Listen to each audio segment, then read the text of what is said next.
Ladies and gentlemen, Elias Pettersson is officially back from beyond the grave. He has transcended the boundaries between alive and dormant.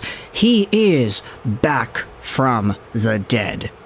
Not that he ever was dead in the first place, but you kind of get what I mean. Elias Pettersson is back. The Vancouver Canucks have defeated the Carolina Hurricanes 4-3 in Rogers Arena in a game where you needed the top guys to show up, and that is exactly what the top guys did. Except for Quinn Hughes. That guy didn't get a point tonight, which is unfortunate because he didn't get any. You didn't have the Andrei Kuzmenko show getting on with some points either, but what you get instead is a pretty good showcase from the Vancouver Canucks top line. Elias Pettersson, Ilya Mikheyev, Sam Lafferty, these guys went off tonight. And the one goal that wasn't scored by them also had some Elias Pettersson flavor sprinkled within its setup. So let's go over this game. Vancouver wins 4-3, as we had said. And if I'm going to be honest, I was sort of pensive heading into tonight's game. I was like, okay, the Vancouver Canucks have been on this streak of win-loss, win-loss, win-loss. That's a streak in of itself, because the lack of a streak makes it so that there is a predictable pattern here. They haven't won multiple games in a row in weeks. So, heading into tonight's game, I was like, okay, well, they won against Minnesota. Casey DeSmith looked really good there. Now they're playing off against the Carolina Hurricanes team that is pretty good. I mean, the only problem that the Hurricanes have right now is that their goaltending is pretty whack. But other than that, I mean, their forwards play hard. They are able to score. They've got some good defensemen that are able to contribute offensively too. Sure, you could say that Sebastian Aho, the team's top point scorer, is nowhere near the highs of the Vancouver Canucks point producers. But that doesn't mean you should take them lightly. And ultimately, this is what we ended up seeing, because Vancouver had themselves a game that you could honestly say was sort of even at times. The Canucks got off to a really hot start in this one. Like, within the first 5 minutes, that's when most of their offense in the first period came about. They got off to a really good start. I think they were up like 8-0 in the shots or something like that. And, in fact, the first goal that goes in happens to be around this mark. It's Elias Pettersson who ends up taking a low shot on goal. Lafferty is there on the rebound, and he dangles right by Antti Raanta to make it 1-0 Vancouver. This was secondarily assisted by Ian Cole, so good on Cole for getting some more points. You then had yourselves a few penalties start to manifest afterwards. There was an Aho penalty immediately after the first goal for tripping. The Canucks were not able to capitalize on that man advantage. Jesperi Kotkaniemi took down Elias Pettersson. There was another Carolina penalty right after. Good power play, I will say. Lots of movement, lots of chances, but no goal, unfortunately. The Vancouver Canucks then end off the first period with some penalties of their own. You've got Filip Hronek going to the box, JT Miller going to the box. It's a 5-on-3 to end off the first period, and the Vancouver Canucks end up killing off both. The second of which actually bled into the second period of the game. To be honest, penalties kind of dominated the rest of the conversation throughout this game, because you had yourselves Brady Skjei go into the box. Canucks got multiple too many men penalties right after. Quinn Hughes, unfortunately, is the guy who causes the first one to get called. It was really weird seeing Quinn Hughes be a part of, 2 games in a row where the Canucks get a too many men call, because he's the guy who kind of does the too many men. He leaves the bench a little early and he gets involved in the play too early. Like, especially in this game, since they got called on it twice.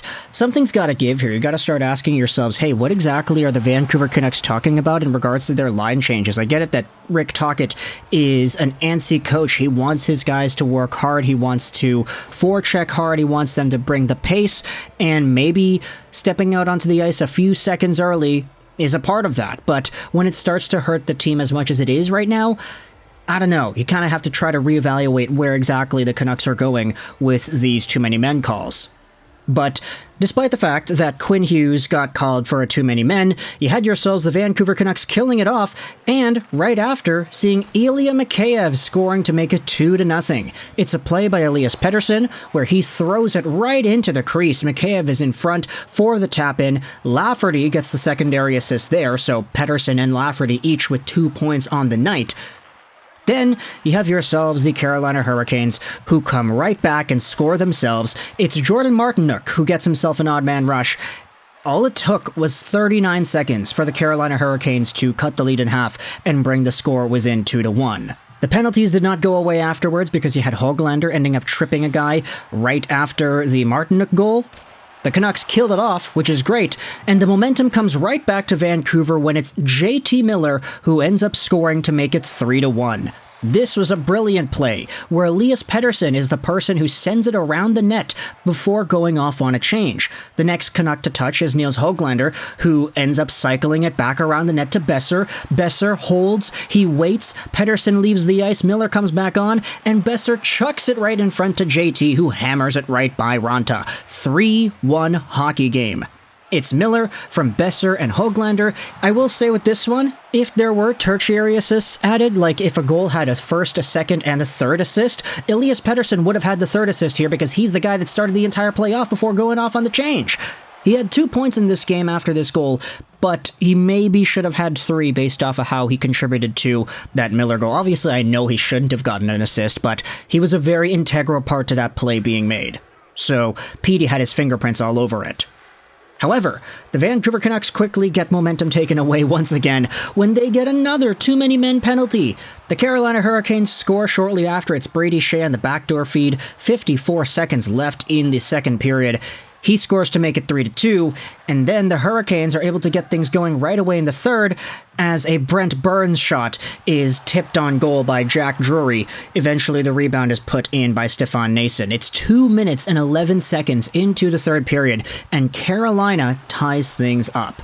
Until Elias Pettersson comes out there and scores again. He gets himself a goal on a beautiful wraparound attempt. It's Ilya Mikheyev who sends it in deep, and Pettersson wraps it around through the 5-hole. The goalie scores to make it 4-3, and Vancouver, hey, that's all she wrote. I'll admit, the Carolina Hurricanes kind of put the pressure on afterwards. Like, there weren't too many Canucks chances after they went up 4-3. It's almost like they took their foot off the gas pedal and let the Carolina Hurricanes just collapse inwards, saying, okay, we can keep up, we can kill this off, we can make these saves, we can make these blocks, we just gotta hang on.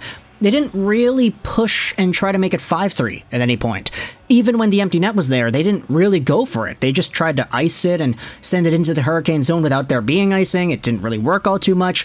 The Canucks had a more considerably defensive approach to the final few minutes of this game, especially after they went up 4-3. It was really interesting to see this strategy work itself out. It was almost like the reverse New Jersey game, in a way. But at the end of the day, it's Thatcher Demko who walks out of this game with the dub.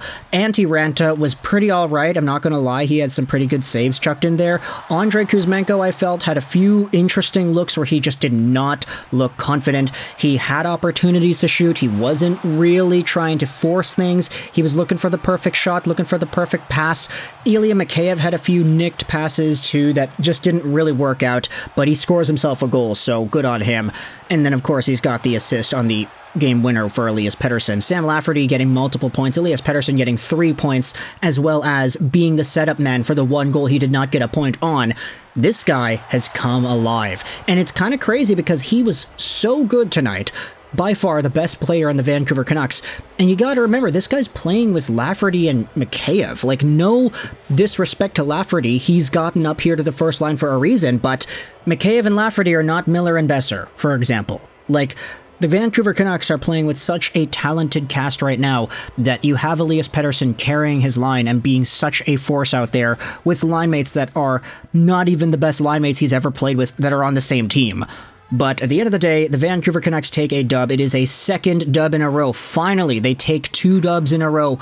All they got to do now is just hold on until Tuesday, and we'll see if they're able to continue this run. Make it 3. Who really knows? Okay, maybe we'll just take this one day at a time. So we'll let that Tampa Bay game on Tuesday dictate itself out when it gets played. But for now, let me know your thoughts in the comment section below about the Vancouver Canucks beating the Carolina Hurricanes 4-3 in regulation. I'm kind of upset because Quinn Hughes did not get any points. Same with Kuzmenko. Of course, my fantasy team is all just what's in the back of my mind right now every time I make these videos. But Pettersson, Miller, good on these guys for getting points. Dakota Joshua had some hits in there, which was nice to see, but at the end of the day, Vancouver ultimately gets the dub, and it's a pretty convincing one at that. Let me know your thoughts in the comments below with the Canucks and the Hurricanes. I hope you enjoyed this video. And bye.